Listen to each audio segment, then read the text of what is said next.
not given us a spirit of fear, but power. God gives us power and love and a sound mind. Satan not only puts fear on us, he puts fear on us so he can control us.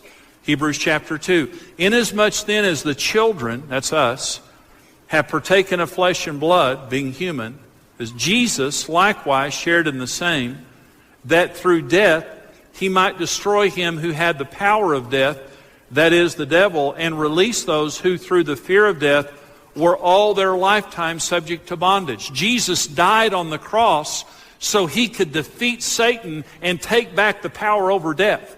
Because Satan uses the fear of death to control us all of our lives. And you say, well, I've got a phobia. You know, I've got a particular fear. Almost every fear can be traced back to the fear of death. You say, well, I'm afraid of being poor. Well, most of us are not just afraid of being poor. Poverty can cause death. I mean, it can cause starvation and problems. You say, well, I'm afraid of heights. No, you're not afraid of heights. You're afraid of splattering. You're not afraid of heights. You're afraid of falling from heights and dying. You say, well, I'm afraid of bugs. I'm afraid of critters. You're afraid of dying. That's what bugs and critters do. They can kill you. They can bite you and kill you. And so it says that Satan, through the fear of death, holds us in bondage all of our lives. Let me tell you the good news. Jesus died on the cross and defeated Satan and death and rose from the grave. And Jesus said to Mary and Martha, I'm the resurrection and the life, and whoever believes in me will never die. Let me tell you, if you're a Christian, you can't die. You'll never die.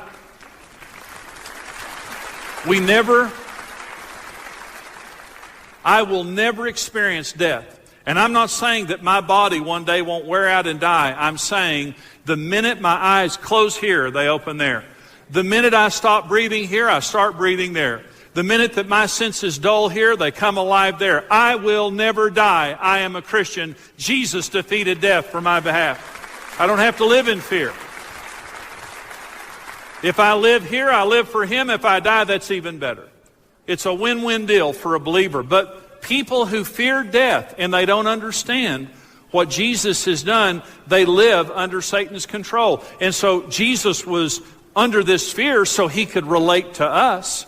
He was under this fear so that God could use him as our high priest in heaven, and also because Satan was attacking him there. He knew everything that was about to happen to him, but he overcame this spirit of fear that the devil was putting on him. Now, let me say, I know there's a good fear. I know there's a normal fear that God gives us for good in our lives. And it's important that we have a healthy fear for our good. But let me tell you the difference between good fear and bad fear. How to tell the difference, because sometimes, I'm sitting here saying God will never use fear in your life for any purpose that he's going to do. And that's true. But there is a healthy fear and there's a demonic fear. Well, how do you know the difference? Well, here's some ways you can know the difference. Good fear is circumstantial, but bad fear is perpetual. Circumstantial means you're driving down the street in your car, you see a car coming at you suddenly, and that fear causes you to swerve away and to save your life or to save the life of the people in the car from you. And that fear wasn't there before that happened, and it goes away after it's over with. That's a circumstantial fear. That's good fear. Bad fear is perpetual. It's a spirit of fear. You live with an abiding sense of anxiety that something's about to happen to you. The other shoe is going to drop. I'm going to go broke. I'm going to die. Harm is going to come. There's going to be a terrorist attack. Something is going to happen to harm me, and it's abiding. Anxiety wears us out and causes us to become depressed. You just can't, your emotions can't handle long-term anxiety without bad things happening to them. God never uses this spirit of fear, this anxiety in our lives because we can't live that way. We're not designed that way. The second thing about good fear is it's protective, but bad fear is paralyzing. Let me give you an example of this. I was with my dad one day, and I was maybe about 6 years old. We had just moved into our house. I grew up in the Fleetwood area on Lomita Street. And my dad and I were walking down the street one day, and I didn't know the neighborhood well. I didn't know the neighbors or anything. But at the end of our block, 34th and Lomita, where the sign is, there's a sign right there in these people's front yard that is the street sign. And I didn't know they had a dog named Lucky, a big dog named Lucky. It was a bird dog. And Lucky sat up on the porch, and Lucky was one of those dogs that protected the front yard against demons and, intruders. And all the different things, dragons and all the things that come in the front yard. So Lucky was a dog protecting the front yard. Well, I didn't know Lucky, and I didn't know the people. And so my dad and I were walking down the sidewalk, and he was actually on the sidewalk, and I was kind of walking in the yard. And we got to Lucky's yard, and all of a sudden, Lucky comes off the front porch. And out of the corner of my eye, I see Lucky coming at me. The next thing I know, I'm on top of the street sign. I'm not on the street sign. I'm on top of it. You know where it says like the names of the street? I'm above that. I don't know if I did it in one jump. I don't know if I used my dad's head. I don't know how I got up there. And then I was up there, and my dad got between me and Lucky and got the dog away, and my dad had to help me down because I couldn't get down on my own. And several times after that, I went down to try to climb that sign, and I couldn't do it. You hear of like little ladies picking cars up and moving them, when you're under this incredible fear. That's good fear. That's fear that's there to protect you. But bad fear is paralyzing. It doesn't help you to get out of trouble. It keeps you in trouble. Have you ever had one of those dreams where someone's chasing you, can't get away? And you're in your underwear? Never mind. That's but I never have those dreams, but some of y'all do. But no, you need to get away, you need to move away, but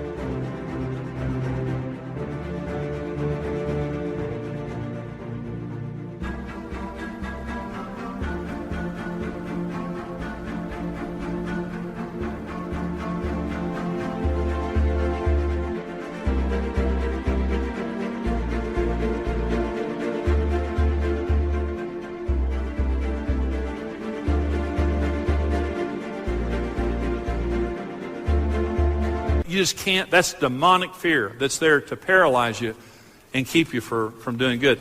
Good fear is instructive. Good fear says stop, move, swerve, whatever it is. But bad fear is confusing and fatalistic. A spirit of fear is a prophet spirit. It prophesies to you. It tells you you're going to die. You're going to die. It's going to be bad for you. Your future's bad. You're going to go broke. People just aren't going to like you. You're never going to make it in relationships. You're never going to make it in marriage. And it's not instructive. Good fear comes and instructs us and says, now do this and this will better you, and it does. But demonic fear comes to bring confusion and a fatalistic type of thinking, and that's exactly the reason that the devil uses it, because it's exactly the opposite of what God says. Jeremiah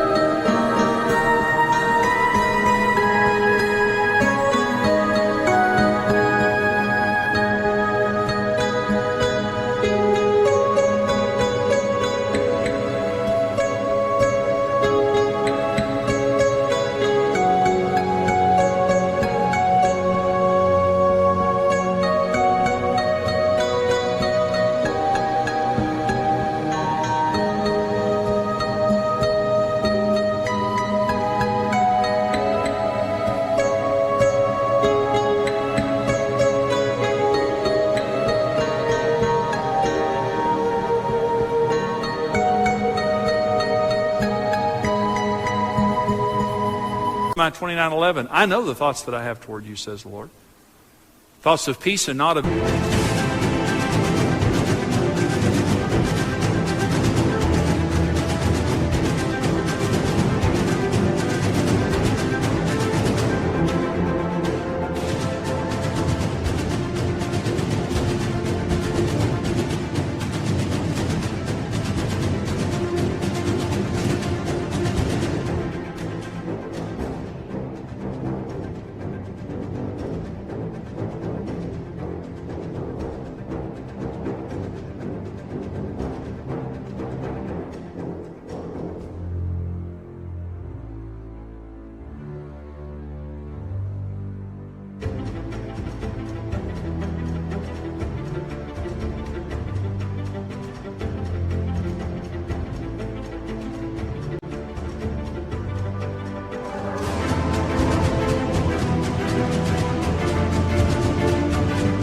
evil to give you a future and a hope.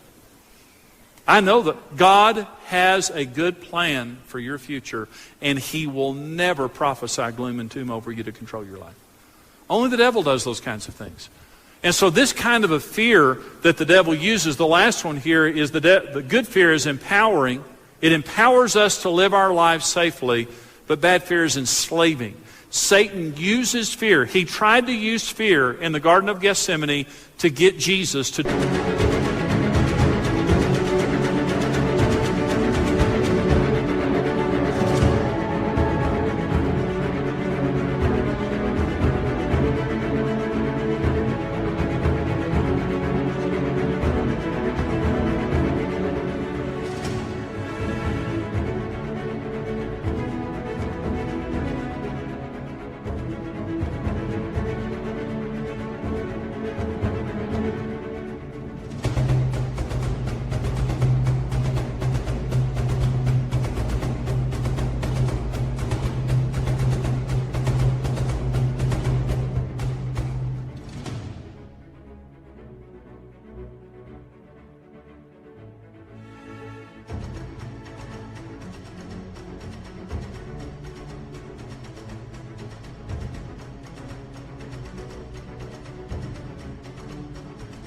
do the wrong thing, to get Jesus to be enslaved to that fear. Now listen, many of us, even though we're believers, we're the slaves of fear. Maybe not the total slave, but there are things that you can't.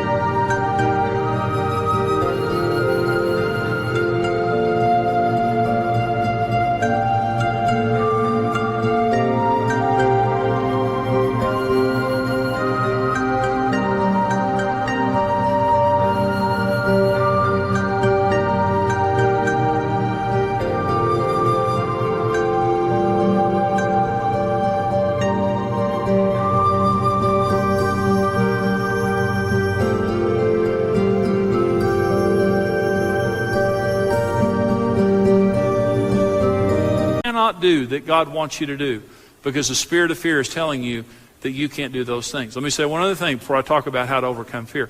Why does Satan use fear? Think about this just a minute. Why does Satan use fear in our lives the way that he does? Because he does. For the rest of your life, you're going to have to deal with this issue. You're either going to overcome fear or you're going to be overcome by fear. Let me give you the answer of why Satan uses it. It's all he has to use. He's full of it. Jesus is the Prince of Peace. Jesus guides us with peace. Jesus said, "My peace I give to you.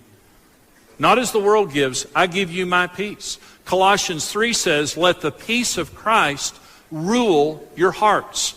Let peace rule.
In your hearts. Don't be ruled by fear. Be ruled by peace. Isaiah 9 says Jesus is the Prince of Peace. Why does Jesus use peace? Because he's full of it. He thinks peaceful thoughts. He feels peaceful feelings. And Jesus is controlled by peace. And so he leads with peace. Every time you're being led by God, you'll feel peace.